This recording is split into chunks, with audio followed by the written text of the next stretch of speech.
Well, good afternoon. It's 4:30 here in Cincinnati, and we are ready to begin week 3. Tonight, chapters 6, 7, and 8. Chapter 6, Management and Leadership. Chapter 7, uh, excuse me, Chapter 7, Management and Leadership. Chapter 8, Structuring Organizations for Today's Challenges. And then finally, Chapter 9, Production and Operations Management. So let us begin.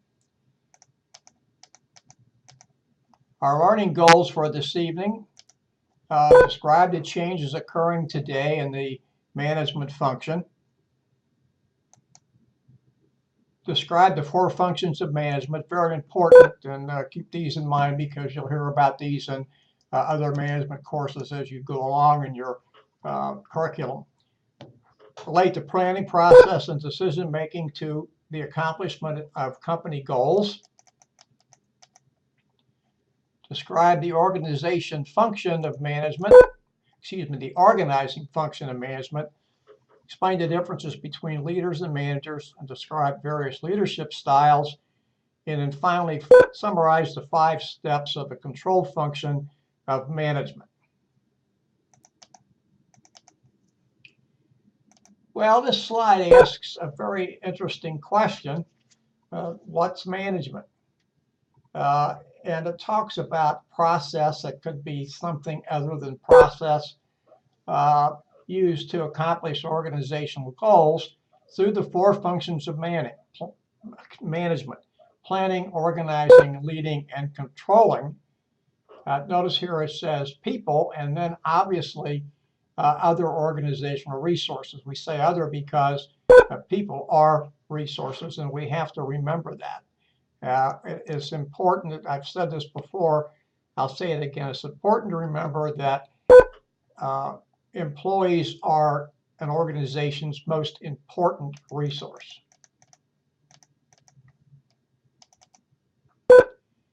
This slide just talks about today's managers. It talks about them being younger, many more women, fewer from what we consider to be elite universities. Those would be the Harvards, Yales, Stanfords, Princetons, University of Chicago's of the world. There's some other ones as well. Notice here that the emphasis today is on teams and team building. We're trying to get away from individualism because we find that things are better when they're accomplished by teams. A very difficult concept to get across to Americans because we're an individualistic society. Finally, the last on this slide, very, very important. The manager has to be skilled at good communications and good human relations.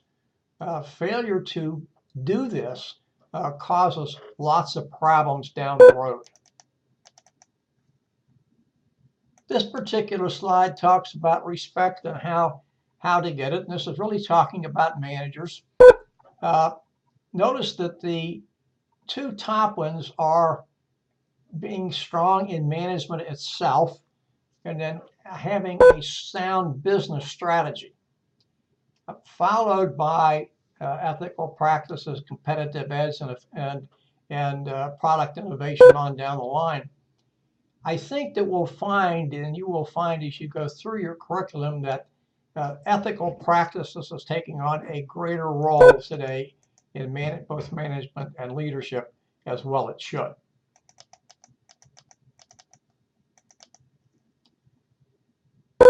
Now this is just a gee whiz slide here that talks about the people who are CEOs and they come from certain colleges and universities. Look at the number 2 listed here, right? Shows rank number 2, but actually tied with number 1. 12 of these CEOs came from the School of Hard Knocks, meaning they did not go to college or university. Well, they did not graduate from a college or university. And people who would fall into that category, not only the late Steve Jobs, but certainly Bill Gates, who's no longer the CEO of Microsoft, but still has a lot to do with Microsoft and was CEO for a long period of time. Now we come to the 4 functions of management. We kind of alluded to those a few minutes ago. Planning, organizing, leading, and controlling. Now, this particular one comes a little bit different. This is not a function of management. What I would say is probably more than anything else is this is a function of a leader. Now, it's hard to say that a leader that this is a function the leader has to have, but we can think of those others as functions to see that. Vision doesn't fall into that, but it is the ability of an individual to have a look into the future, if you will.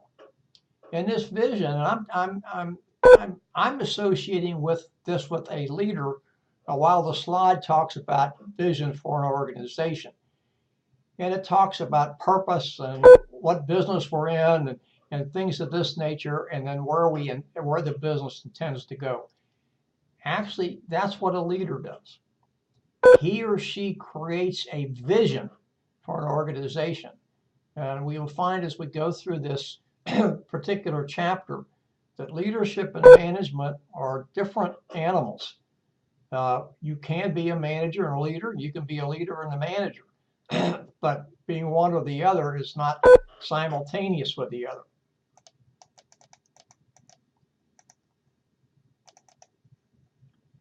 This is a very important thing for an organization to do, and for its CEO or its entrepreneur who started the organization. Notice what this is saying here. That's a number of things. We talked about the mission statement. The mission statement can be seen as part of that vision, or the vision could be seen as part of the mission statement. But the mission statement goes a little bit further, and it talks about, as the thing here, as the slide here says, nuts and bolts. Talks about self-concept, what we need to be able to do for our long-term survival. Talks about the customer's needs and how to satisfy the customers. It also talks about what is becoming to be known, and we talked about this last week, social responsibility, also known as corporate social responsibility, or sometimes just plain corporate responsibility. And then it tells what type of business we're in, which is the last here on the slide. These are things that all companies have to do. Goals and objectives. Now, goals are, notice they're broad statements. They tend to be long-term, whereas objectives tend to be very specific, short-term, and this is what we're going to be able to do. This is what we aim to do, if you will, to reach those goals.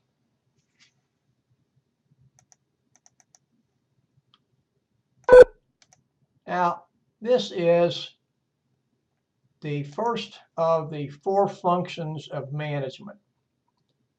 And this is planning. And planning talks about what our current situation is. It uses what is known as a SWOT analysis: strengths, weaknesses, opportunities, and threats. And what we want to do here in this SWOT analysis is obviously recognize our strengths, be able to turn weaknesses into strengths, and then be able to turn threats into opportunities. Okay. Talks about how we get from here to the goal that we talked about before, and there's 4 ways that are used here. They're all talking about planning: strategic, tactical, operational, and contingency. A contingency being what we're going to do if nothing else that we plan pans out. This is the SWOT matrix that you can see here. and talks about threats, etc. You can see the SWOT matrix at figure 7.2 at the bottom of page 184. And this is how we go through this process. As we talk about strengths, we need to focus on strengths, but still look at things we need to do to move from the weakness column over to the strength column. Notice one here that talks about, I'm just going to mention one in each one of these, obsolete facilities. It costs a great deal of money to operate any facility. If a facility is obsolete, it's costing you more money, maybe for infrastructure, maybe for utilities, maybe for other types of upkeep, whatever it happens to be. And then let's look at the threats down here. Slower market growth. So we have to figure out what it is we need to do to get the market back to where it ought to be. And of course, it also talks about there about changing customer needs, etc. Customer needs and wants, something we have to pay attention to. Now, these are the functions of planning. We talked about them before: strategic, tactical, operational, and then the contingency. So let's look at each one of these in some respect. And by the way, you can see those four graphically displayed in figure 7.3 at the bottom of page 185. Strategic planning is these are our overall goals. This is what we want to reach. It's part of our mission statement, etc. Notice it's normally set by the chief executive officers. That usually only one chief executive officer, but the chief operating officers within the company. And it talks about what the organization has to do, how it has to go. It talks about procedures and policies needed. Most importantly, about the resources needed to be able to reach these goals. Tactical planning tells us how we're going to get there. This is the H's, if you will. We have this broad strategic plan, and then how we're going to reach this plan, because through this tactical planning, which is focuses on what we have to do in the here and now.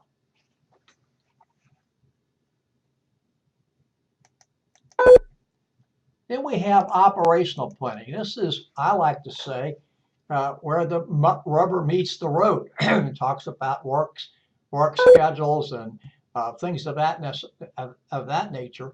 And notice that the operational plan is something that supports the tactical plan, just as the tactical plan supports the strategic plan. And then finally, we come to contingency planning. As I mentioned before, that's something that you have in place in case everything else you've done has not worked as well as you wanted it to, and you have to go to plan B. The point here about contingency planning is that you should have this. It should be in place. It should tell us if these things that we started out our strategic plan followed by tactical and operational plan, if those have not worked, what is it we need to do next?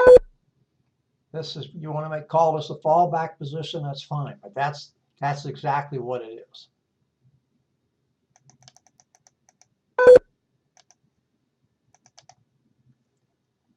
This is just talking about the Japanese crisis, terrorism, and American businesses, things we all have to be concerned about.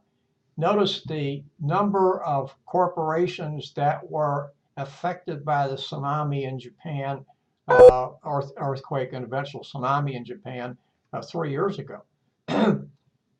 Those are disasters that nobody knows about.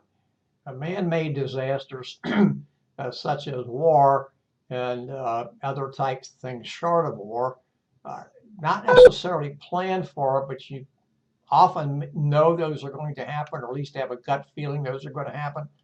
And plans ought to be made to what are we going to do if this actually happens. decision making. It's pretty easy here. The slide says it's making a choice between two or more alternatives. And there's a way we go through this. And the decision making, this talks about here what keeps CEOs on top. It's an interesting slide, I think. And notice one of the things that they talk about here is, and this goes back to 2 slides ago, crises, about being able to identify crises and manage the risks that are associated with them. And then changing as you need to change and staying attuned and abreast of things. Now, this is known as the rational decision-making model. When you get to some other courses in this curriculum, you may see some differences in this, and that's okay. But the decision-making model is generally the same. It generally follows along the same thing. Now, one of the things that I like to stop and talk about here is when you're in a decision-making model, is making sure that you are actually attacking the root cause of the issue and you are not trying to treat a symptom. Now, the example that I like to use is you own a car dealership and your manager comes into, your general manager comes into you, it tells you sales are down. So you convene a meeting of all the people, and the number of things come up as to, well, we're in a bad location. Our product is not as good as our competitors. Our sales our sales, the price we sell things for are too high. We don't have a good service department, et cetera, et cetera, et cetera. And each one of those, and there's probably more, pardon me, each one of those could be the problem. But until you get to the bottom of what the problem is, trying to fix any one of the things that I mentioned without knowing that that is the root cause of sales being declining is treating a symptom. And we don't need to treat symptoms. You know, you go to the doctor and you say, you go to the physician and say, your family doctor and say, I have a fever, and the physician gives you an analgesic to treat the fever, to reduce the fever. He or she has treated a symptom and not necessarily the underlying cause of your fever. So here we go through this. This is defining what the issue is, the problem, situation. Get all the information you need. And here's a critical thing about this information. You have to be able to sort through the information and determine what is useful information and what is not. Discard what's not, because that'll sidetrack you from what you need to do. Develop alternatives and know the potential outcome of each alternative. Everybody who's involved in the decision-making process should be in on the agreement. Obviously, decide which of your alternatives is best, which is going to give you the biggest payback, and which is going to be the least costly. Do what you decided, and then evaluate what you did. Follow up, evaluate to know whether the decision was good, bad, or indifferent.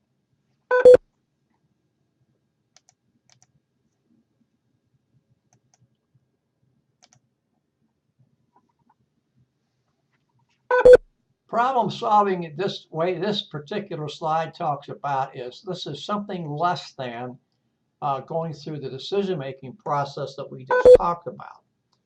These are things that occur every day. They're normal, they're routine.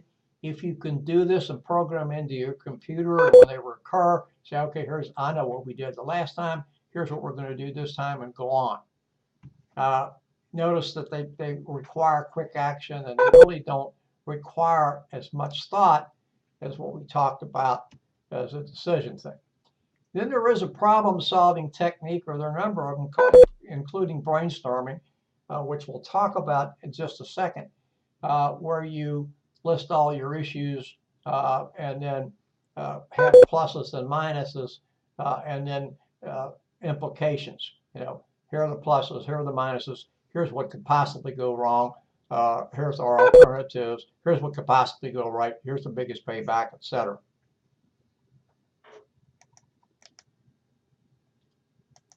Now, I mentioned to you that we're going to talk about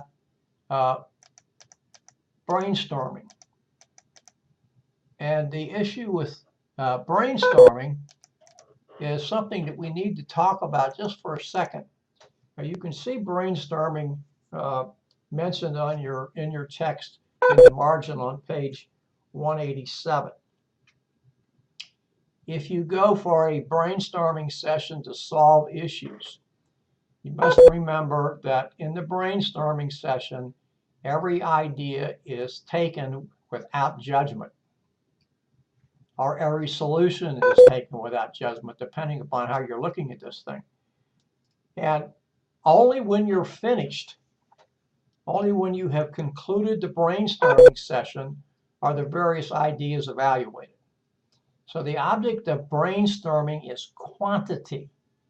You don't worry about the quality until after the brainstorming session has concluded. Organizational chart, this is part of the organizing thing.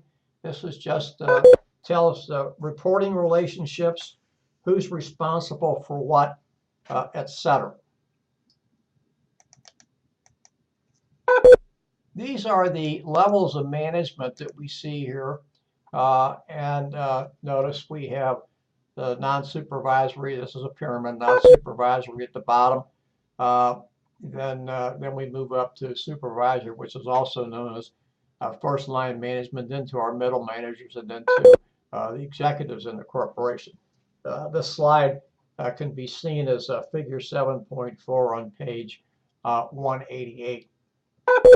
Now, we will move to another slide, which really gives a lot of teeth to, I think, of these particular people, top management levels, middle management, and supervisory.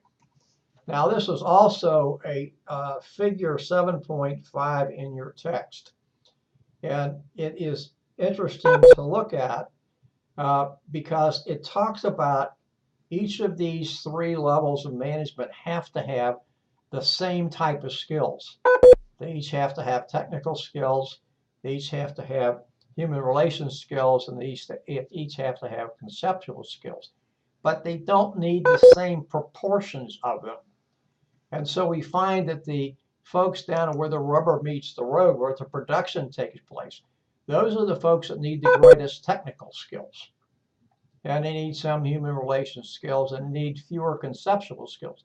Now, when we say fewer, that doesn't mean they shouldn't have those. It just means that their job does not rely on a lot of conceptual skills.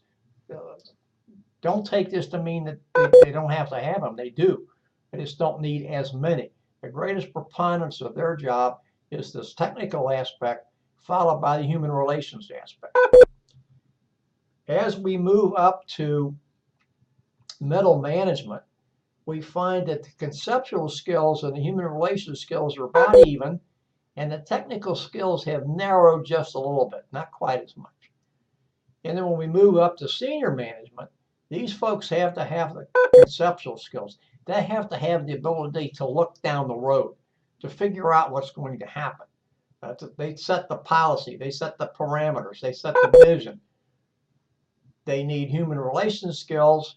They also need technical skills, but those last two are in lesser amounts. Now, I would submit to you that I would differ to a great extent with the slide here, or with the figure in the text.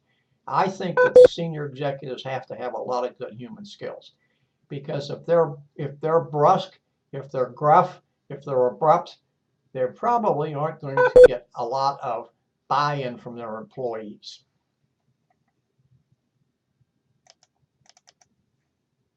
Now, this is just telling us who's what and what's who. These are the top management folks. Not something we have to go through for a particular amount of time, but it does give you some idea of functions and titles. This is another slide, and I like to call it a gee whiz slide. It is important.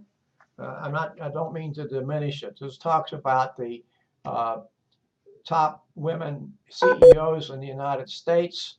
Notice there are probably a lot of them here that we know well: Pepsi-Cola, Avon, DuPont, IBM, Xerox. So household names.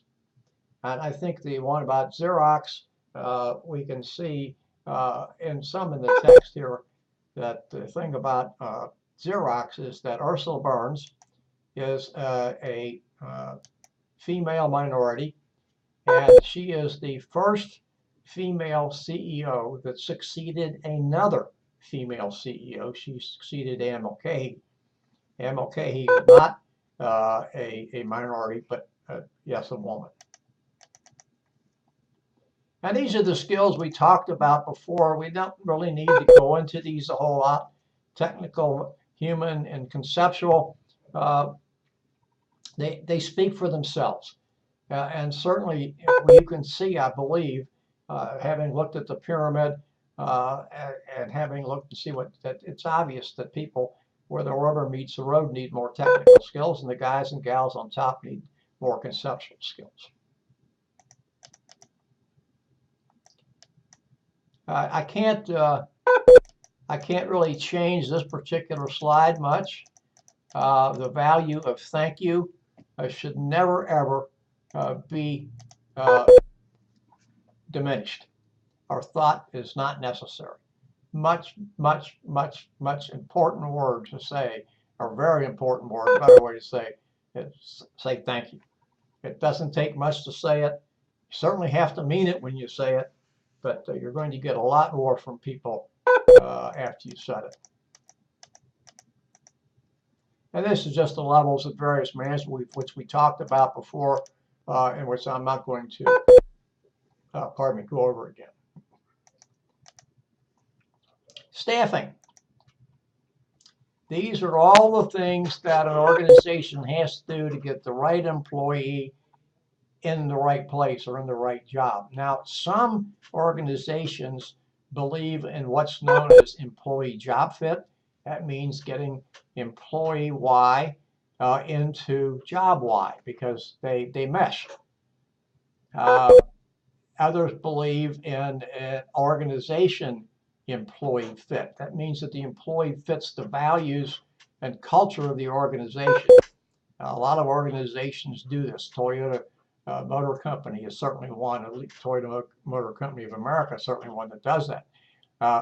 So these things are very important. So staffing is all the things you have to do. It's the recruiting, it's the interviewing, it's the assigning, et cetera, et cetera, et cetera. And notice the last part of this slide. People want to know that they're going to be treated well. Otherwise, they're not very interested in coming to work for you. Notice the top thing here. Don't hire someone because somebody else says to hire them. What this is really talking about is you're conducting an interview and one of your peers or associates has said, you know, Joe or Sally's a good person, let's hire him. If you're the person that's going to make that decision, you have to be satisfied, not your associate, not your peer, because you're the one on the bottom line. Notice the next one. Don't put somebody in the wrong job. You know, you can't do that. A couple things will happen. The person will realize pretty quickly that one of two things is occurring here. He or she is either overqualified, and they're going to be very disappointed, and they may be looking for a new job almost immediately, or they're going to see that they're underqualified and see no way, based upon what the company does, to get that qualification. So by all means, get the right qualifications there at time. Don't give promotions just because. And finally, don't cheat your employees.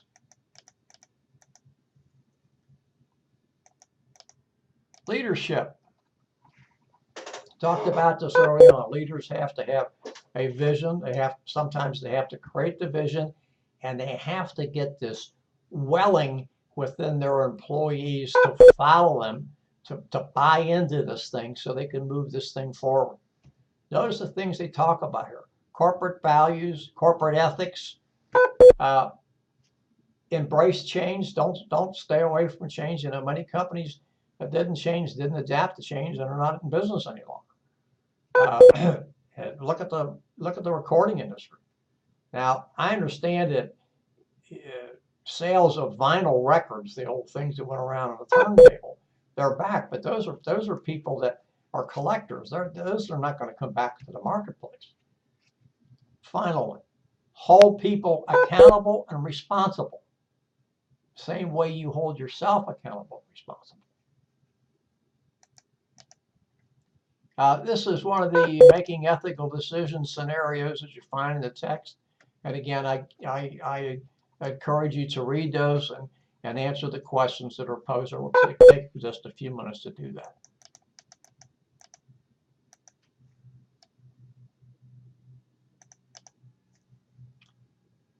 Now this talks about accountability through transparency. And this is just telling the company's story, if you will, sometimes through the accounting, sometimes through stock ownership, etc. And just being upfront, say this is where we are, this is where we stand, and giving them something that's easy to read and to understand. It doesn't take a Harvard lawyer to explain things to you.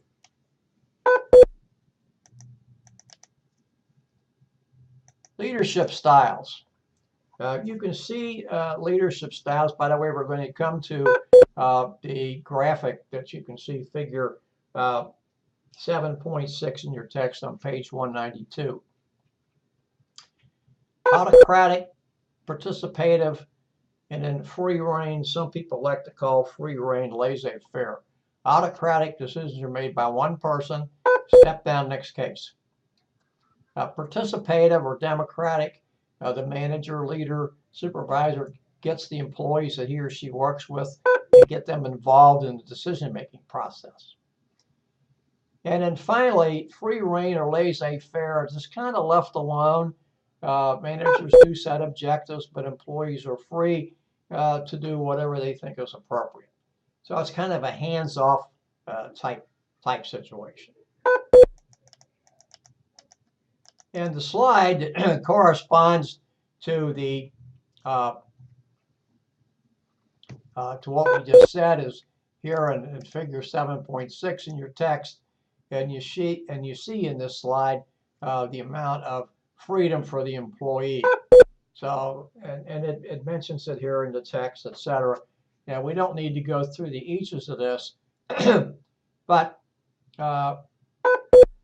the free rein is actually, in a way, giving people some things to do, although the supervisor, manager, or leader has set some parameters. So we may think of this in a way as being a step towards empowerment, which we're going to talk about in a few minutes. Although laissez-faire, really, I probably mixed up here. I shouldn't have done that.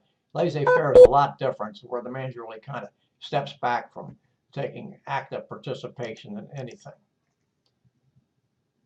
Well, this is a question asks what 4 types of executives.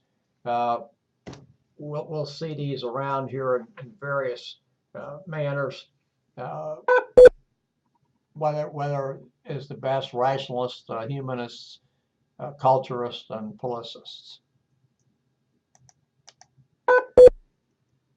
This is just talking about using social media to build customer support, using Twitter and things of that nature. I'm not going to talk a great deal about this other than to say we should never dismiss the power of social media when we're trying to build and solidify our customer base. Now, this talks about empowerment. It's been a a movement probably within the last 15 or so years, maybe a little bit further back than that. Notice it uses the term here, progressive leaders. I think progressive managers, progressive anybody. What this simply is doing is moving the decision-making process or the authority to make decisions down to the lowest level possible. Then giving the employee or employees, as the case may be, the necessary resources to make those decisions, and then getting out of the way. You can't be standing over the back of an employee or a team of employees like a mother hen with your arms folded behind your back, wondering if that person or persons are going to make the right decision.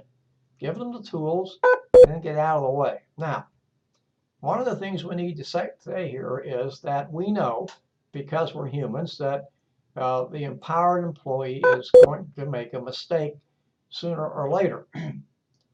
So this should be a learning experience for both the employee and the supervisor manager, and the manager must back the employee up now after he's made or she's made the decision. What I mean by that is, if the employee does something wrong, yes, they need to be counseled. Yes, they need to be told this is not the way to do something. But you have to stand behind what the employee did at that particular time. Now, if somebody made a decision to ignite the building, no, you can't do that. But you have to stand behind them. So you're giving them the confidence to act again, while at the same time telling them, by the way, off to the side in private, I don't want you to do it this way. This is what I want you to do. So it's a learning experience for both the supervisor, manager, and for the employee. So you really have to do all the things. This last thing down here is about giving the resources to the employee so that he or she can do the things that you want them to do, that you've empowered them to do. If you don't do that, you can't expect them to do anything. They're going to realize they don't have the tools to do what they need to do. Now, this is something we need to think about in this particular slide. And this is something we really need to think about, and maybe even changing the way we work and how we pay people. The first thing here, look for the output, the production that the employee does, as opposed to the number of hours he or she puts in. Now, let's say that your employee is supposed to produce 100 widgets a day. Now, if you've not heard the term widget before, widget is a term that people in business use. It does not stand for anything. And you might be able to go to the dictionary and find a widget someplace, but it doesn't stand for anything. It doesn't mean anything. It's a notional term. So if your employee is supposed to produce 100 widgets a day, and he or she produces 100 widgets in 6 hours, standard 6 hours, and let's say they've taken a break and they've had lunch, 2 breaks for 15 minutes every 4 hours, half an hour for lunch. So they've been there 7 hours. 6 working hours, 7 hours off the clock. Why make them stay another 2 hours? Now, if there's other production to be done, yes, that makes sense. But if they've finished their day's work and there's nothing else to be done, why not let them go home? We need to get away from this mindset of you have to stay X number of hours. And we have that. Right now, we have 2 classes of workers. We have exempt workers and non-exempt workers. Non-exempt workers are the people who punch a time clock or sign a timesheet. An exempt worker is somebody who is paid regardless of the number of hours he works or she works. Now, obviously, they're going to want you to put in a certain amount of hours, yes, but it's a different type thing. So we need to get away from that. Obviously, use technology to help people work smarter and faster if necessary. So we need to think about that. And one of the other things we need to do is right here. We need to train employees to be able to take additional responsibility, because it's probably going to happen that they're going to have to step into the void. And if they don't know what to do, We can't ask them to assume that responsibility. Knowledge management is just making sure that we do certain things to capture the information that we have, to keep it in certain places, to make it accessible to the people who need it, to make decisions, et cetera, et cetera. One of the worst, one of the worst things we do, and also it's the best thing, but we get knowledge stored with our employees, and that employee or employees builds up this knowledge over a period of time, and then when he or she is ready to retire, we've not done anything to capture that information. Or it could be he or she's decided to look for greener pastures, and we've not captured that information. So we need to do whatever it is necessary to make sure that we have the information we need to operate, and that it is captured someplace and it's accessible for the people who need it when they need it. How we want to do that is up to the company, but it's something we really need to do.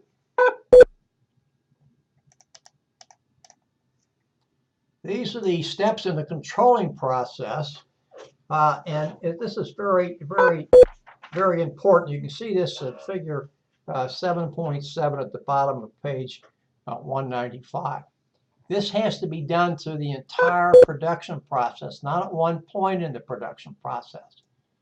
We begin by establishing standards. Now, if we talk about production, this is usually tolerances. And so we have a standard here and a standard there.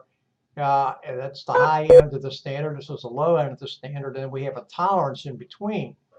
And as long as we're within this tolerance, we're okay. Now, it's when we exceed this and we exceed that on the low end that we have problems. Maybe not so much exceeding it on the high end. We might be okay there. But exceeding on the low end or coming below the standard, that's when we have a problem. So we set the standards, and we have to monitor the production process from beginning to end. And then we have to keep some record of what's going on at that particular time. Then we compare the results, but not at the end. I'll get to that in a second. Not just at the end. Compare results all the way through the production process so we can make adjustments as are necessary. Then we need to tell people what we found, and we need to make adjustments as may be necessary. One of the things we have to really look at in here is, are our standards realistic? Are we shooting for the moon? We can't get there. Now, one of the things I said about it has to be done through the entire process and not just the end.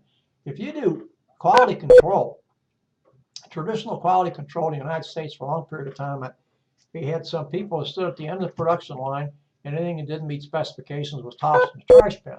That's assuming it was small enough to toss in the trash bin. It went someplace else if it wasn't. What do we control? We didn't control anything. We went through the entire production process, and the only thing we did, we said was, well, this product is defective, so we're not going to ship it. We didn't control anything. We increased cost. We increased waste. We took no action, other than say we won't ship it. Well, I guess that's an action. But we didn't solve any problem. We may still have the same problem we've had right along. So that's why I say it has to be through the entire process, not just at the end.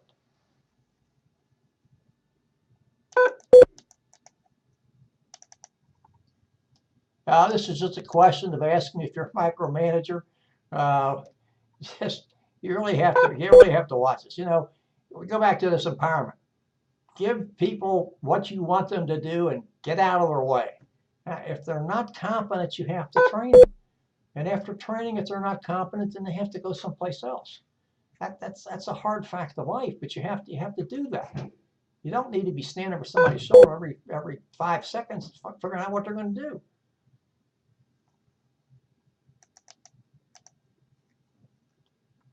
A number of ways to measure success. We do this through a number of people. We do it from our stakeholders. We do it from our stockholders. We look at the annual report, et cetera, et cetera. but we need to focus on our customers, both those outside the organization and those inside the organization. We don't always think about people inside the organization as being a customer. But in a production run, if you have to do something according to these specifications before it can be shipped to the next person on the production line or next person in the production process, you have to make sure that you're satisfying that person so he or she can do her job, his job, without having to come back and say, this has to be reworked. So we need to think about people that buy our product, plus the people that are adding to our products as we go through the production line. We're adding to our services as we go through that. Very, very, very important. And that's how we get feedback. That's how we measure our success. And that brings us to the end of chapter 7. And it's now 5:16. We'll take a break until 5:21, and we will come back and begin chapter 8, which is structuring organizations for today's challenge. And by the way, the profile in chapter 8 is about Ursula Burns, the CEO of Xerox, as we talked about just a minute ago. Please come back 5:21. Thank you.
Ooh.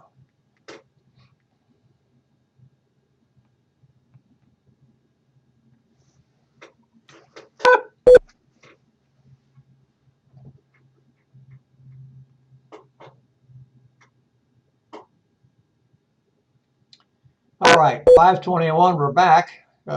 Chapter 8, Structuring Organizations for Today's Challenges. And the learning goals for this chapter outline the basic principles of organization management, fair organizational theories of Fail and Weber. By the way, that is Weber, but it's pronounced Weber. That's how Germans would pronounce it. Evaluate the choices managers make in structuring organizations. Contrast the various organizational models. Identify the benefits of inter-firm cooperation and coordination. And finally, explain how organizational culture can help. Put this down just a little bit here. Many companies are reorganizing, some because they need to become more agile, more nimble, others because they have to stay up with the competition, and still others because it's cost effective, and if they don't do something, they probably are going to be facing severe financial problems.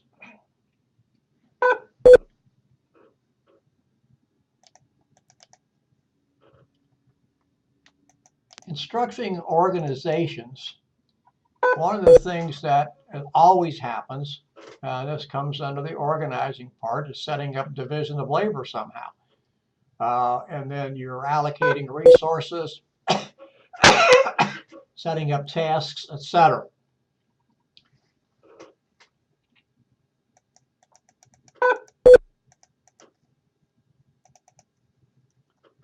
This is a making ethical decision scenario that we talk about occasionally. Again, recommend that something you should read and think about the answers. Today's organizations, as we talked about early on, are changing. They're changing because they have to. And we have more competition, and the competition is not just confined to the United States or even to the Western Hemisphere. It's all over the world. Notice that there are two other things driving change. One is the increased technology. Technology changes, it seems like, by the minute. A lot of that is good. Some of it is not so good because it takes people time to adapt. And then there are other pressures. One is to protect the environment, and the second is to act ethically, which is not mentioned here. And finally, I think it's important to notice that customers want good service, but they also want good quality, and they want it today.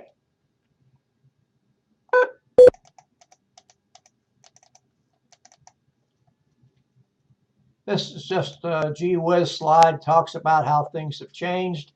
I don't intend to spend any time on it.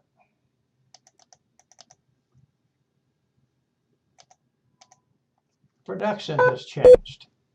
Companies have to be concerned with economies of scale. Can I produce this at the most efficient cost? Companies go into things like buying in large quantities to get discounts. And then we'll talk about a little bit later, I believe it's in this chapter, maybe in the next chapter, about things like lean manufacturing. Notice here that cost of goods decreases as production levels increase. These are Henri Fayol, H-E-N-R-I's principles. And I'm not going to go through all of these principles. They're very interesting. You can see his principles listed on page 207 in the text. One is unity of command, two, division of labor that we've already talked about. Obviously, authority, some degree of centralization, order, equity, I mean treating people fairly, and then some kind of camaraderie or esprit de corps.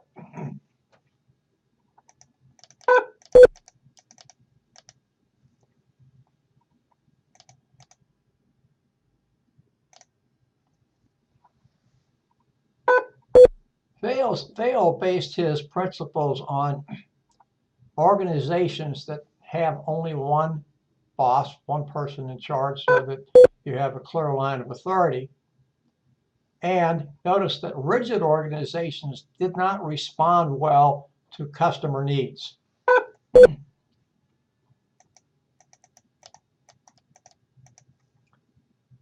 Max Weber came along,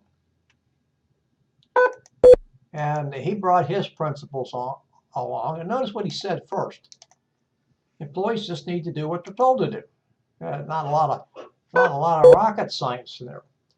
But Max Weber was the originator of the bureaucracy, our bureaucratic form of operations. He found it to be an ideal form. And actually, if you think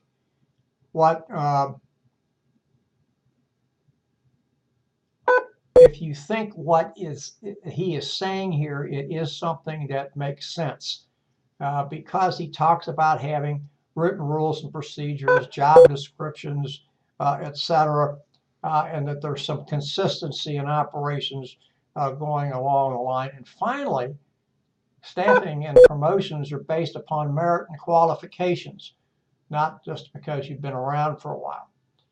He found bureaucracy to be ideal, but he also did not believe that it was something that was stultified. We think of it today as being that way, and many of us think bureaucracy is a bad word. It's never meant to be.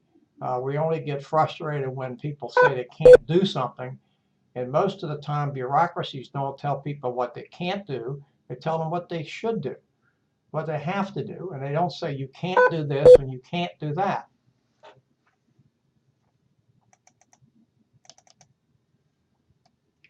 Hierarchies of chain of command, we understand what this is.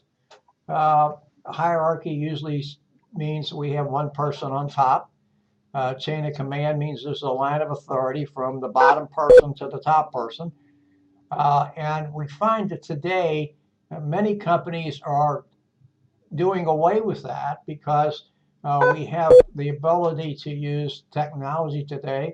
What I have here in my sheet, information management, email, instant messaging, texts, social media, etc. And so we've cut down on the layers or the levels of management. This gives you a typical organization chart, not a particular one. You can see this graphically displayed in figure 8.1 in your text on page 209. So you see the president, and then reporting to him are a production manager, marketing manager, and a finance manager. This was Max Weber, the bureaucratic organization. Notice it says it has many layers of managers and levels of rules and rule setters and regulations, et cetera, et cetera, et cetera. Again, Weber did not envision it to be this way. It sort of has morphed into this. If we follow bureaucracy and it goes lockstep all the way down, then we can see that these other things mean that problems aren't addressed for 2 or 3 weeks, et cetera, et cetera. Many companies, whether they have intended it or not, have gotten into bureaucracies. One of the largest bureaucracies in the United States was not the United States government, it was General Motors. And that probably led to some of their downfall for a long period. It caused part of their some of their downfall. Well, centralized authority is where the authority rests within one person or a few people. and decentralized authority is just leveling the playing field. This is kind of empowerment in a way, delegating authority to make decisions and to assume responsibility to the lowest level possible.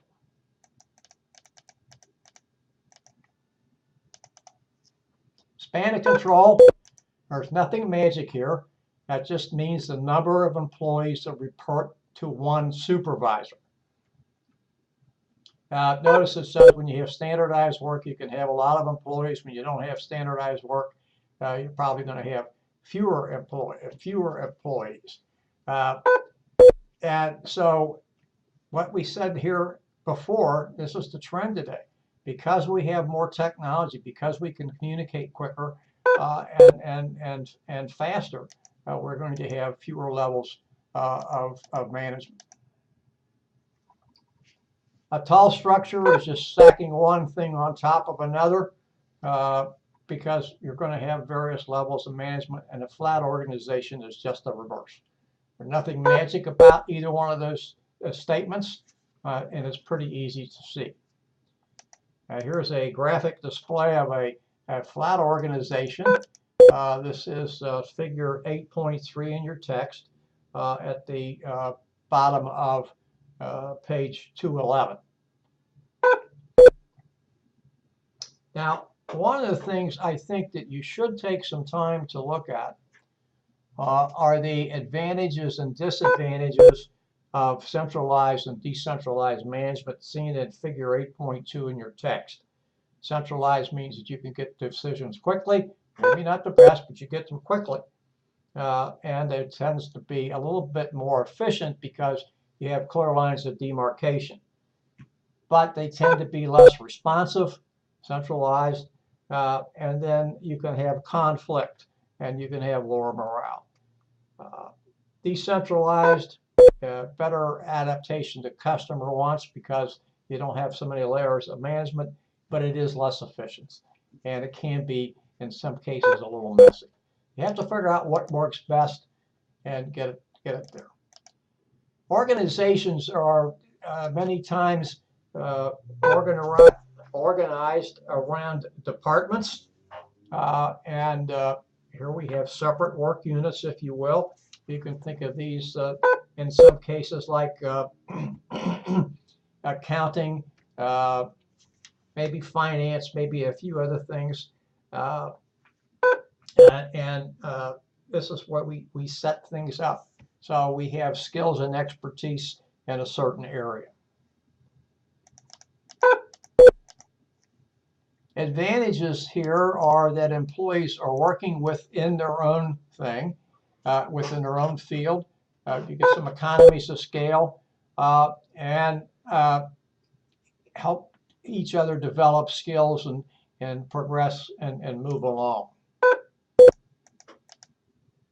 But there are disadvantages. Because they're departments, they may tend to think of their own department as a fiefdom, and they may be more interested in the department's goals and objectives than the company's goals and objectives. May not be very adaptable. You have people who are insular or not trained to take on a broad range of responsibilities. And finally, we've not talked about this in the text, and that is they may develop what is known as groupthink.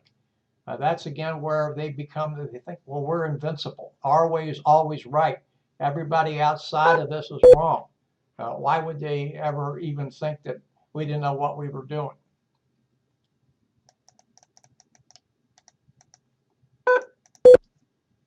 So here's departmentalized thing, and we just a slide here for you to see, and then we can move from this now. There's departmentalized here.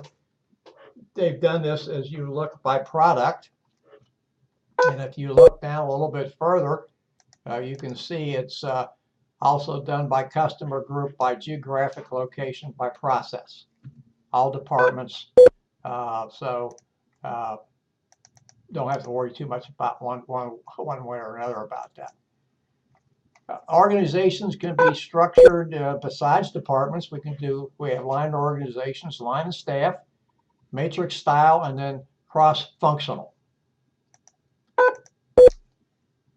Line organizations, these are the guys and gals that do the production.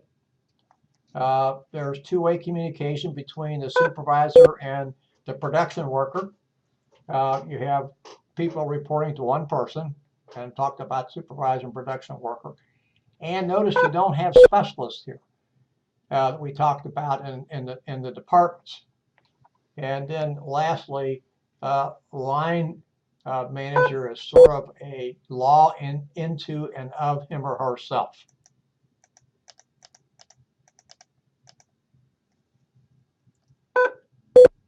And the line worker, of course, it goes on with what we just said.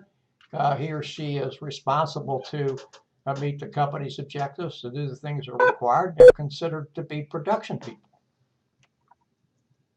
Notice here also they do have authority to make policy decisions.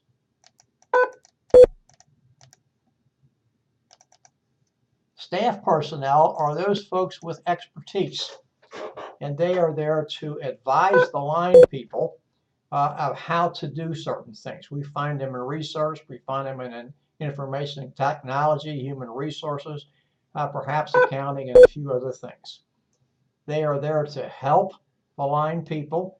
They are there to provide assistance and expertise, assistance from expertise, but they're not there to tell those people what to do. That usually causes a conflict.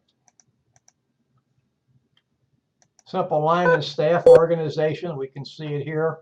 The people to the right and to the left, human resources, and the legal people, they are staff people. They are not line people.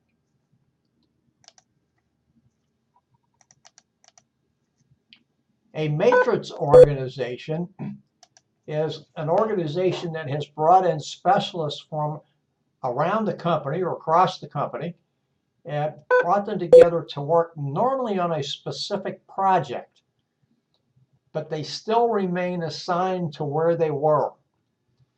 So right away you can see a problem here. There are two bosses, but they usually work together for a specified period of time, and then they can be disbanded, and often are. This gives you a graphic display of a simple matrix organization, which you can see it on figure 8.7 on page 217.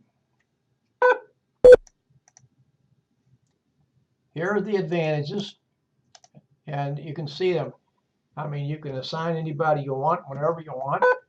You get cooperation and teamwork because you're bringing people with different perspectives together to work on a common project. And it can be, not always, but it can be a very efficient use of goals. Excuse me, organization resources. I don't know why I said goals. I looked right at it and said the wrong word. Well, I told you the big thing is you have two bosses, but it's costly because you're bringing a lot of people in. It is complex, there's any question about it. Normally speaking, it's only a temporary solution, and the problem may be longer term than what the solution is going to be able to solve. And finally, besides having two bosses, these teams don't have permanency. In other words, they know going in that they're going to be assigned for a specified amount of time, and then they're going to be gone. They're going to go back to where they were. They may work together again. They may not work together again. So you can't create the type of synergy that you want all the time. Now, if it's a short period of time, people know that, probably can do that. But it starts wearing down over a period of time. Not to say it shouldn't be used. You just have to make sure that you do use it, you use it wisely and appropriately. Cross-functional self-managed teams, really good things at cross-functional, exactly what it says. You're bringing people with different functions to work, maybe to attack a common issue and you need people from those other things. Notice here, the problem with matrix teams, well, maybe you should think about making these teams long term. Now, if you do that, you sever the relationship with the previous boss. You can't continue to do that, because if you do, you're still serving two people. And then, of course, you empower these teams, and if they're self-managing, they take on all the tasks themselves. Obviously, they get some guidelines, etc., and they get the proper amount of resources to do the job, but then they make all the decisions.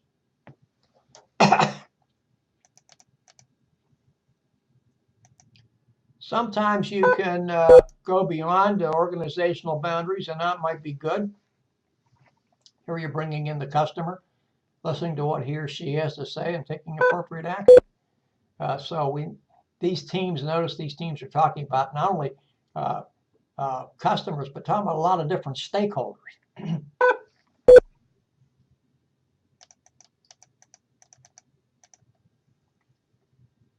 Well, I think this slide goes without saying.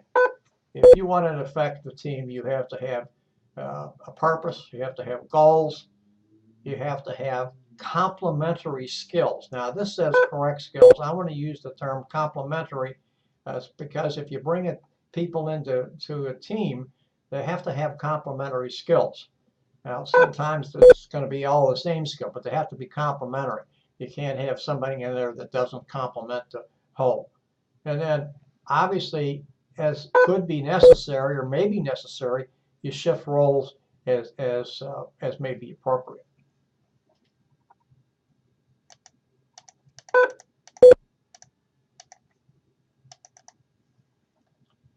Real-time business, this talks about networking and using the communications technology that we have to conduct distance meetings and allowing people to work together, because you can link different parts of the organization together.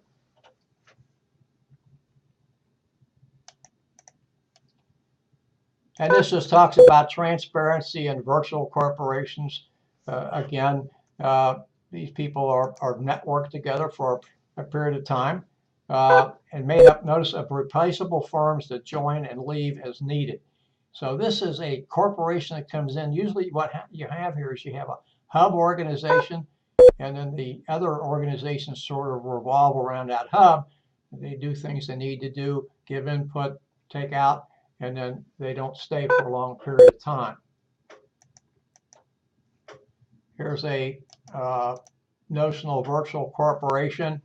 Notice again what I said. Here's the core firm, the hub firm, and then the different types of firms around that have some commonality. Some commonality being on what purpose they want to serve, etc.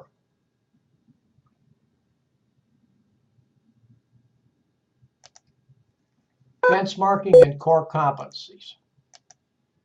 Benchmarking is when you use a leader in your field, usually a competitor, and you measure your production, your results, etc., against what you consider to be the standard in the industry, world's best.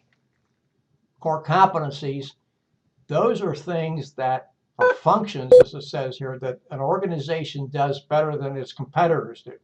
And if an organization is smart and it can do this, it will outsource those functions that it does not do well.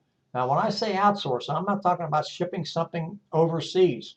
I'm talking about doing it here within the United States. The classic example that I remember is Procter & Gamble Corporation here in Cincinnati, Fortune 500 company, decided that IT was not a core function, information technology.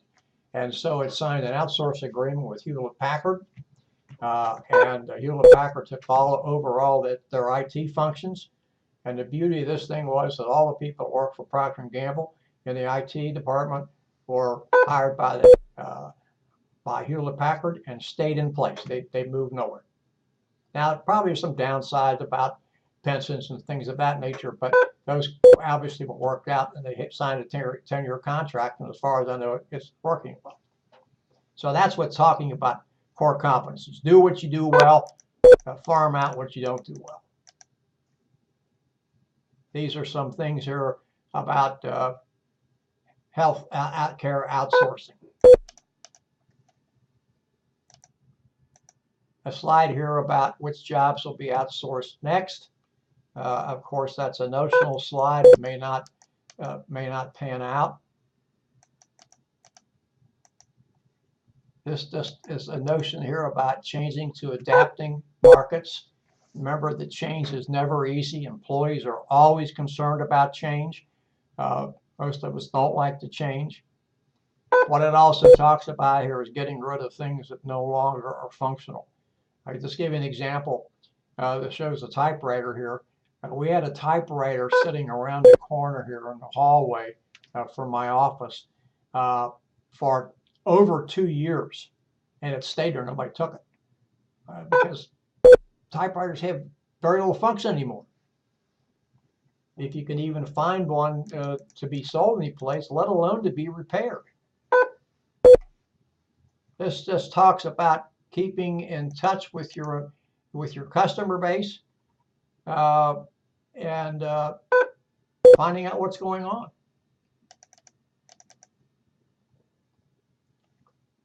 This is talking about social media and how social media has to adapt, and people need to think about that and not be hanging on to old technology.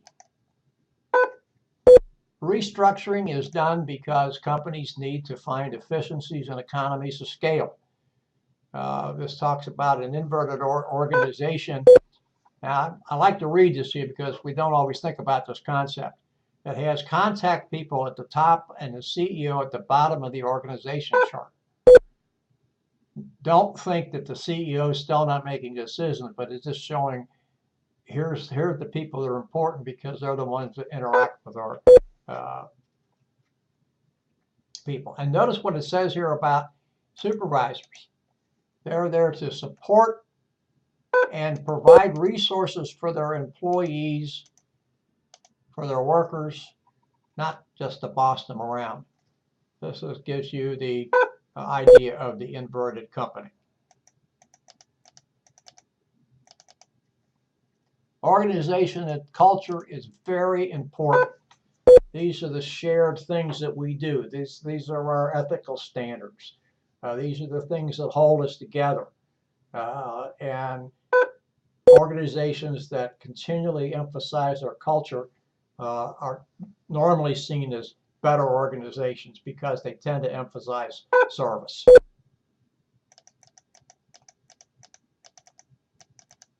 And of course, we pass on that culture by stories, rituals, myths, etc. Formal organization has lines of authority, responsibility, etc., and people know what they are. Notice we keep saying that these kinds of organizations are slow and unresponsive. I would tell you they don't have to be, but what happens is they become stultified and sclerotic because of this lines of demarcation, and they feel like they're boxed in and they can't move beyond them. You can't just say, I'm not going to have a formal organization. I'm going to be successful. That doesn't work. This just talks about informal organizations. By the way, you'll see this when you do the Zappos commercial. The Zappos film video review. Very interesting. Informal organizations are thought to foster camaraderie and a helpful atmosphere. They're good. Formal organizations are good. You probably need a combination of both.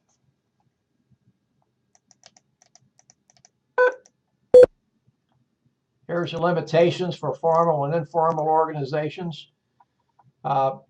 Informal is probably too unstructured. Notice it could be emotional. You have to be careful about that. And notice also that it is famous for resisting. And then finally, this is something that's important. These are things of group norms. You have to be careful about them. Just do your job. Don't do anything more. That's it. Same within the group. Don't tell off-color jokes, which is fine. Everyone's to be clean and organized at the workstation. Respect each other, and then drinking is never done on the job. Big problem for organizations today is drug and alcohol abuse, which we talk about sometime later. Well, it's 5:50. We will now take a break until 5:55, and we'll come back and finish out with Chapter 9.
All right, we're back. It's 5:55, Chapter 9, Production and Operations Management. Learning goals for this chapter. Describe the current state of U.S. manufacturing and what manufacturers have done to become more competitive. Describe the evolution from production to operations management. Look at the various production processes and describe techniques that improve productivity, including computer-aided design and manufacturing, flexible manufacturing, lean manufacturing, and mass customization. Describe operations management planning issues, including facility location, facility layout, materials requirement planning, just-in-time inventory control, and then explain the use of PERT and Gantt charts.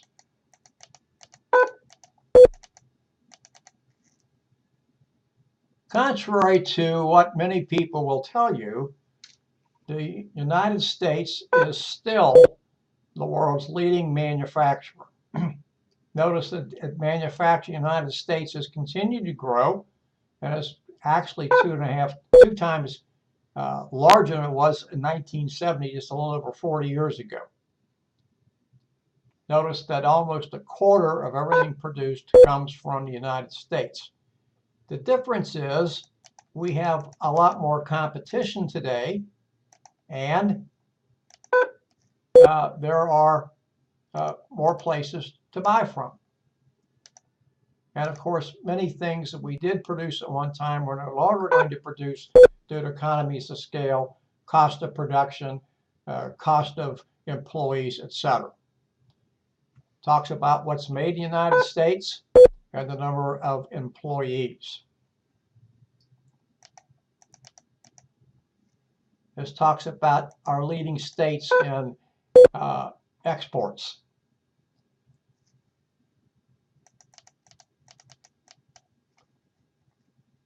And our top 10 manufacturers in the United States.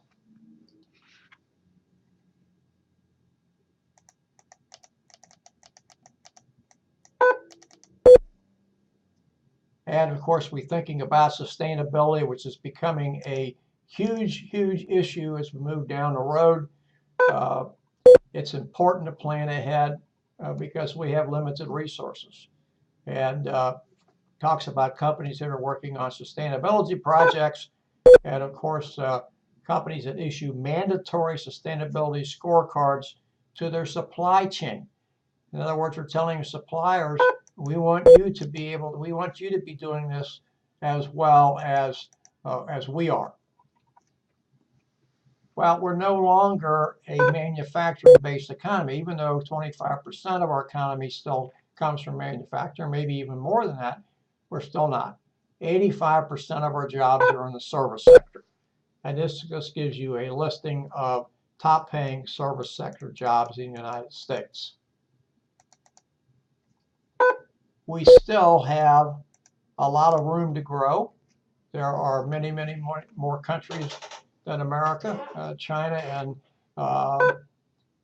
India both have populations of 1 billion or approaching 1 billion. The United States has a population of about 330 to 340 million. Much different. How can we remain competitive? Well, notice what's first there. Focus on the customer. Find out what the customer needs and wants. Produce that to exceed the customer's satisfaction. Focus on continuous improvement. Using things like total quality management and things of that nature, developed by W. Edwards Deming, United States statistician who taught his methods to the Japanese, and they came over here and beat our brains out with it. Took us a while to learn. Notice here what it says about Germany. That 10 years ago, their economy was like ours, and so they started getting highly trained workers. That's an issue we have to think about. We have to spend money on research and development and on training people to make sure that they are ready to go into the workforce. You just can't go into the workforce today and get a good paying job if you don't understand technology. It's as simple as that. So you have to understand technology. You have to have an education.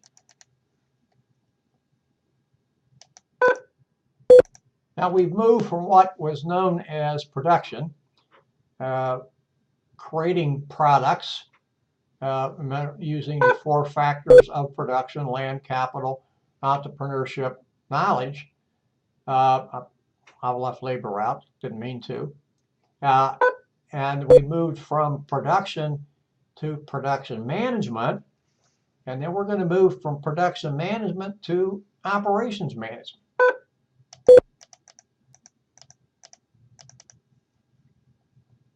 So this is a different way of looking at production.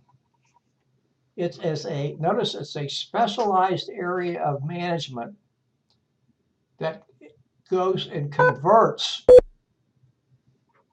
inputs into goods and services. As this says, transforms resources, but that's what it is, inputs. What comes in, we transfer them into a good or a service. Notice what it includes here, and these are very important to think about. We need to articulate them and keep these in our mind. Inventory management, very critical. Quality control, very critical. Scheduling, critical. Follow-up services, maybe the most critical. So these are very things that all are included. The production didn't take into consideration because all production was about producing, making more. And that just doesn't hold any longer.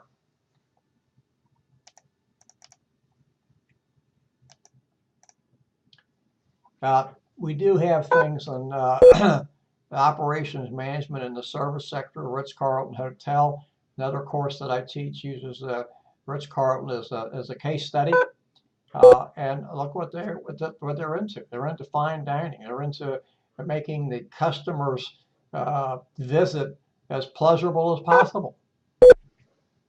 Focus last there, not last focus, but one of the focuses, training for the employees.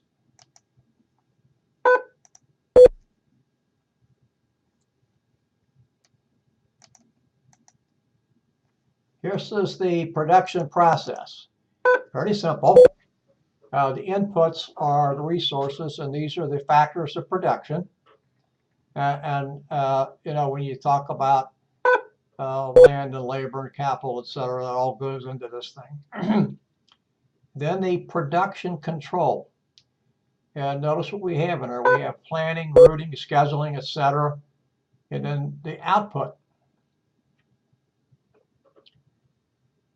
Goods and services. Ideas.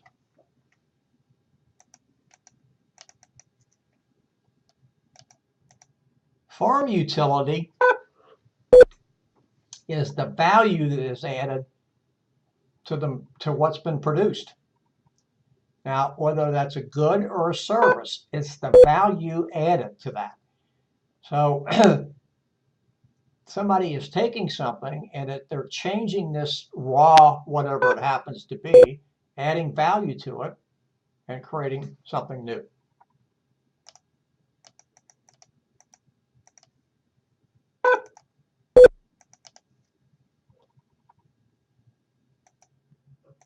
Now, these, I want to stop here just for a second and mention this, because this comes from Andrew Grove, who was the, I believe, if I'm not mistaken, was the CEO of Intel.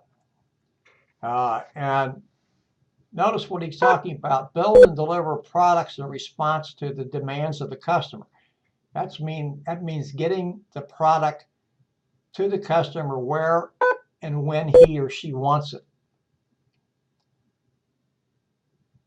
Provide an acceptable quality level and do it at the lowest possible price. Not an easy thing to do. Now, I want to mention to you that doing something at the lowest possible price does not mean delivering cheap products. Quality at the lowest possible price doesn't mean cheap. We have process and assembly in production. Process manufacturing That's what changes something. Takes on a new life form after it's been gone through this process. And then assembly, what it says, it's what puts things together.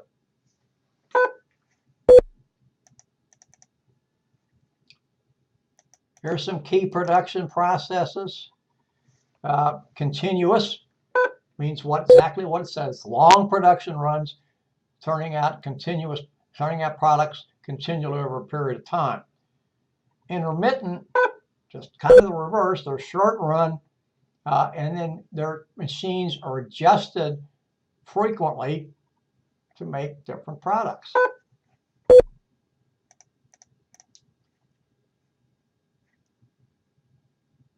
Some of America's favorite products, number made in a minute. I'm not going to talk a whole lot about that.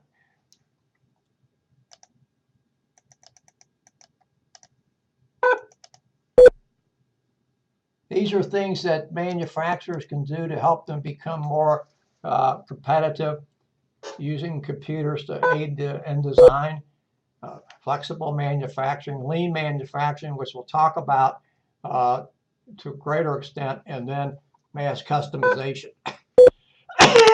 Pardon me. Computer-aided design, computer-aided manufacturing. Computer-aided design is what it says. Using computers to help and to design a product. And computer-aided manufacturing is exactly what it says. Using computers in the production process.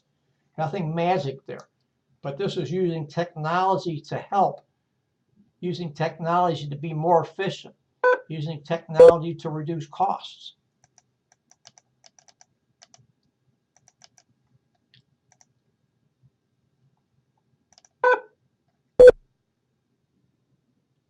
Now this is computer integrated manufacturing, which is just a little bit different. Notice here it's uniting computer-aided design with computer-aided manufacturing. So it's a melding of these two separate processes, if you would. Notice that it says it is expensive, but it cuts as much as 80% off the production time.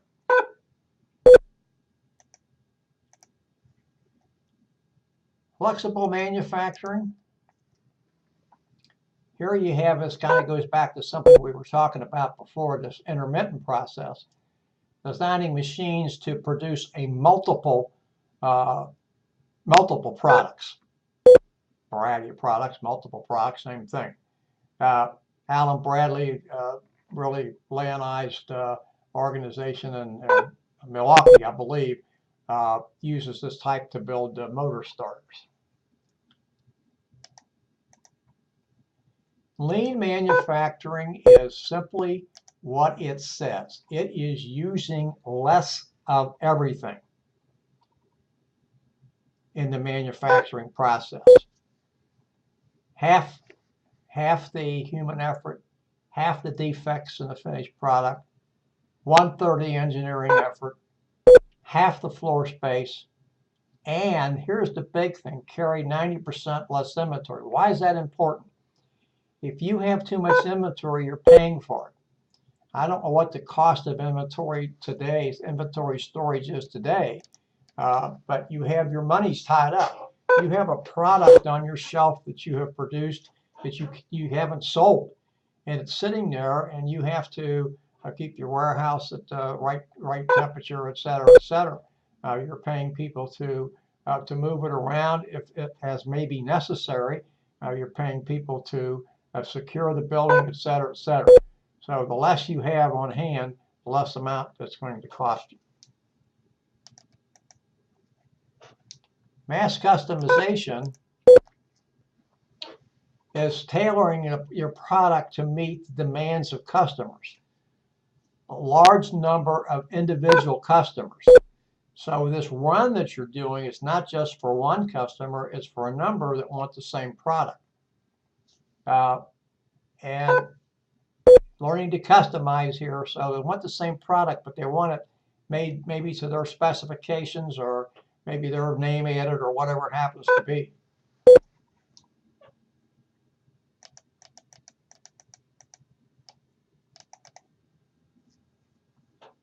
This just talks about mass customization of candy.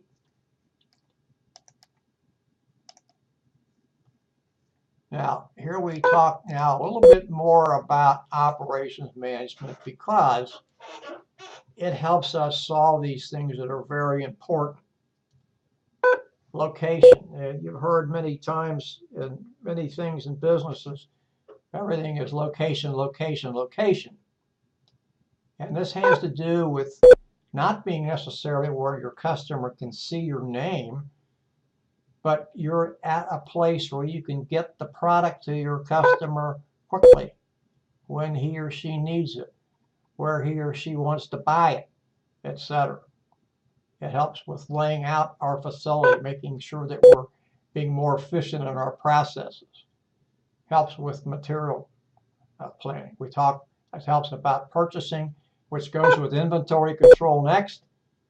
And then finally, quality control, which is very important. Today we talk about it. I mentioned total quality management developed by Dr. W. Edwards Deming. Some newer ones out today, Zero Defects, Six Sigma, popularized by General Electric and a few other organizations. Facility location, we just kind of touched on this. You know, it's getting where you need to be. It's getting where your suppliers, close to your suppliers. By the way, this will be graphically brought to you in the video that features Ball Container. You know, a number of the companies that are profiled in our videos are relatively young companies. Ball Container is not, but it will talk about how Ball Container has changed over the years in its production, et cetera, et cetera. Notice down here, because we have more people doing business online, the brick and mortar retailers have to decide what to do. This is making ethical decision. Again, I recommend these to you, but it's not something that you have to do. Operations management on the internet, yeah, it can be done. It's kind of a little difficult to do, but you have to know what you're doing. Sometimes these things are outsourced, you know, engineering, design, et cetera, and you can use the internet to manage these relationships. I would just caution, if you're going to do this, know what you're getting into, know who you're working with, et cetera, before you make any type of deal or change.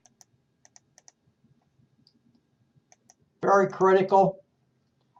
Future facility location. Make sure you're where you want to be. Again, close to your suppliers, close to vendors. Other things to think about, obviously taxes, government regulations, education, what's available in the area. Can you attract the right type of employees based upon the education systems that are around? And then, of course, you may have people who are working from home. And where do you need to have them? That's something you have to figure out. Do you want them close? Does it make any difference? You have to have good internet connections, etc. Well, obviously, you have to set up a facility, and facility layout is something that it takes a lot of planning, and you have to know what you're doing, and you have to have the right people in there to do it, because you're talking here now about your resources, where you're going to store them. So I'm talking here now about raw material. Have good workstations for your employees so that they can work both effectively and efficiently. You want them to be effective in doing what they're doing, but you want them to be efficient. So they're using less of things using less of things to make the product and the service, so that you're getting more bang for your buck. And then, of course, if you have people coming into your location to buy merchandise of some kind or purchase a service, you have to have something that is pleasing to them, it's attractive to them, they're going to want to come in to be able to do business with you.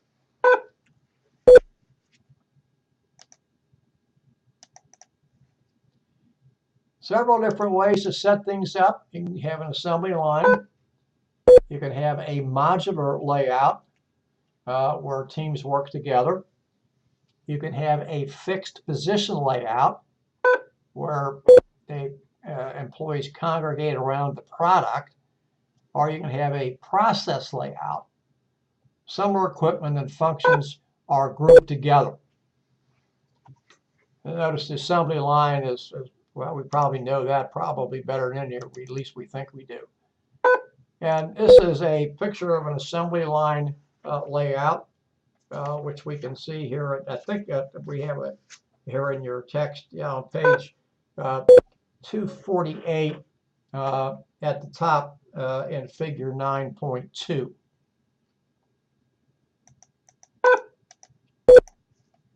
Next, we have a modular layout, and you can see here that we have the things that we need: saws, planing machines, and then lathes, drills, sanders, assembly tables, etc.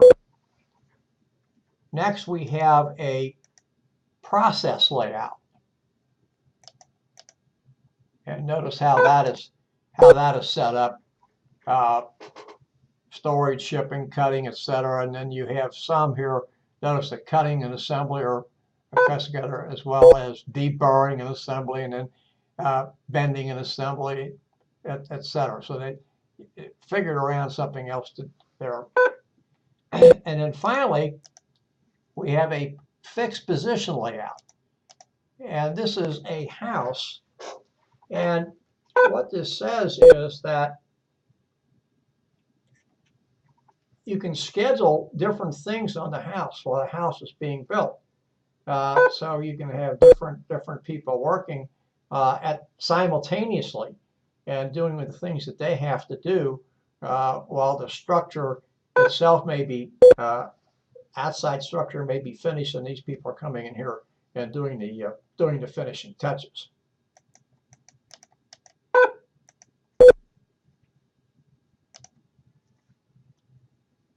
Two things to keep in mind here. One is materials requirement planning, MRP, and then enterprise resource planning. This is the first one's a computer-based operations system.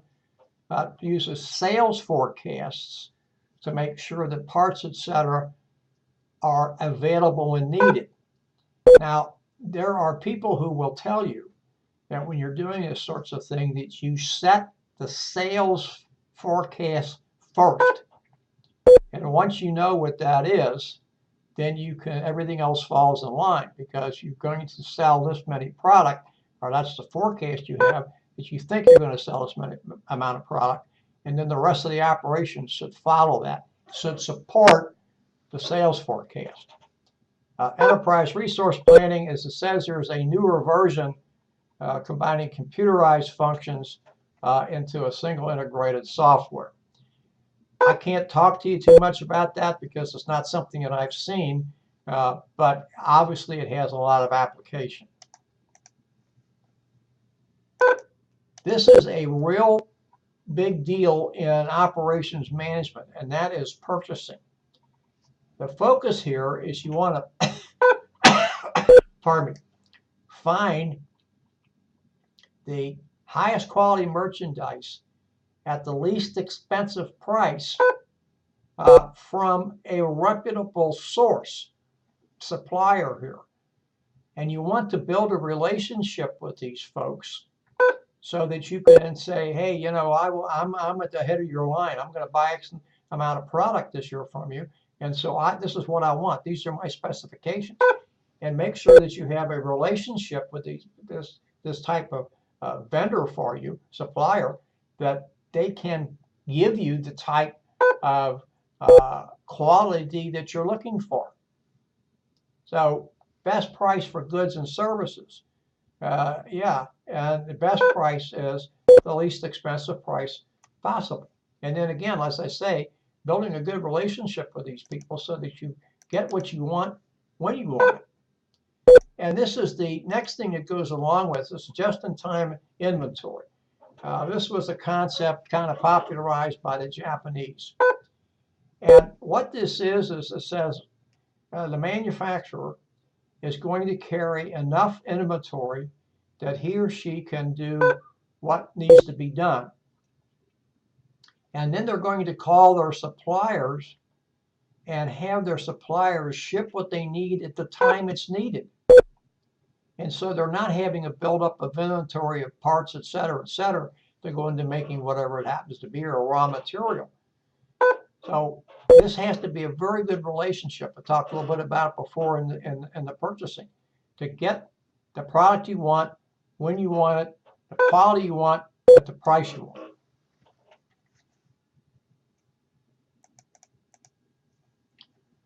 Quality control, something that's really necessary. We need to reduce errors all the way through the production process. And it's not just at the beginning of the process and not just at the end of the process, it's the entire process. And this talks about Six Sigma, which has become a very, very popular today that allows 3.4 defects per million opportunities. That comes out to 99.77777.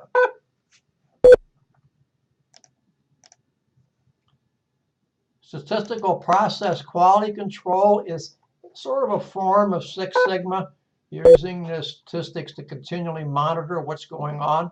Again, all phases of the process. That's quality control. And then statistical process control is testing statistical samples of product components at each stage of the production. What I've talked about right along. You have to know what's going on in the entire production run, not just one part of it. Measuring quality along the entire production run. Critical if you intend to put out quality product. And you expect to have repeat business. This talks about the Baldrige Award. Companies apply for awards in areas, so on and so forth. There are specifications. If you're interested, you can go to the internet, type in Baldrige, and it'll tell you what their specifications are. These are previous winners of the Baldrige. International standards, International Organization for Standardization, ISO. Worldwide says Federation. If you do not have ISO 9000 and ISO 14000 for your company, you likely cannot do business with the European Union. Quality management for one, and the other one, best practices. We're going to talk now about the PERT chart. You can see the PERT charts and the Gantt chart on pages 252 and 253. A method, I want to read this to you because it's sometimes not easy to understand. A method for analyzing the tasks involved in completing a given project and estimating the time needed. That's the program evaluation review technique, PERT chart. It's also often referred to, or maybe not often referred to, it is as the critical path method, which is part of the PERT. And if you will see on page 252, a definition for critical path, which is right beneath program evaluation review technique.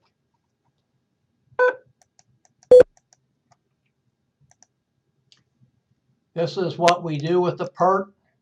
You have to analyze and sequence the tasks, estimate the amount of time it's going to take to complete the tasks, and then you have this PERT network illustrating the steps, identifying the critical path, that sequence that takes the longest time for completion. That's something you have to know what you're doing to make sure you do that. So that's set aside, that's built in. You know it's going to take the longest amount of time. And then we have, this is the PERT chart for a music video, which you can see at the bottom of page 252 in figure 9.3. And then we move to a Gantt chart, which is similar in many ways to the PERT chart. And it's a bar graph that shows what projects are being worked on and how much work has been completed. And then we have a Gantt chart down here at the bottom for a doll factory. And you can see that what machine A has done, what machine B has done, machine C, etc., etc. So the white shows the work completed. The orange or gold shows work to be completed. Both of these are very, very old, I won't say old techniques, but they've been around for a while to be used so that you can get some kind of an idea about how to manage what you're doing and get some sort of a handle on what you're doing by using these charts. That brings us to the end of chapter 9. And we will, I'll get this loaded tomorrow for you. It's probably going to be later in the day because I have a number of meetings. I apologize, number of meetings to attend tomorrow, one at 9, one at 10. And then I'm tied up tomorrow afternoon, so I hope to get it on somewhere around 11 or 11:30 tomorrow. Next week, we will discuss chapters 10, 11, and 12. Chapter 10, Motivating Employees, always an interesting chapter. Chapter 11, Human Resource Management, Finding and Keeping the Best Employees. And then finally, Chapter 12, Dealing with Union and Employee Management Issues. Well, I thank you for your attention tonight. Again, I'll have this loaded for you tomorrow, probably sometime around 11:30. Thank you, and good night.